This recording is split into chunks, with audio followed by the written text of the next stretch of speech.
இட்டோர் பெரியோர். என்னிடத்தில் இருக்கிற செல்வங்களை பிறருக்கு எடுத்து ஈகிறவன் கொடுக்கிறவன் உயர்ந்தவன். தனக்கு தனக்கென்று பதுக்கி ஒதுக்கிற கஞ்ச பிசுனாரி தான் ஈனப்பிறவி இழிசாதி, அவன் தான் தாழ்ந்தவன்கிற அவ்வை. ஏன் உயர்ந்தவன்? கொடுக்கும்போது கை உயர்ந்து இருக்கிறது, கொடுக்கும்போது கை உயர்ந்து இருக்கிறது. இட்டோர் பெரியோர் அப்படி இல்லைறான், கை உயர்ந்து இருக்குங்கிறான். இது பாரதி கிட்ட வேணா சொல்லிட்டான், கொடுக்குற கை உயர்ந்தது வாங்குற கை தாழ்ந்ததுன்ட்டு.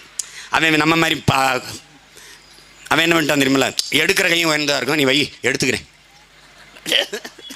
மண்டக்கு இருக்கு தானே, எடுக்கிற கையும் உயர்ந்தா இருக்கும். அதுதான் நம்ம தாத்தா பட்டுக்கொட்டை, வசதி படைச்சவன் தரமாட்டான், வயிறு பயிச்சவன் விட மாட்டான்ட்டு. இப்போ அதான் நடந்துக்கிட்டு இருக்கு இந்த போர். அவன் வந்தான், நம்ம ஆள் பாரதி வந்தான், சாதிகள் இல்லையடி பாப்பான்னா, குல தாழ்ச்சி உயர்ச்சி சொல்லால் பாவம்னா. இந்த திராவிடன் வந்தான், சாதிகள் இல்லையடி பாப்பா.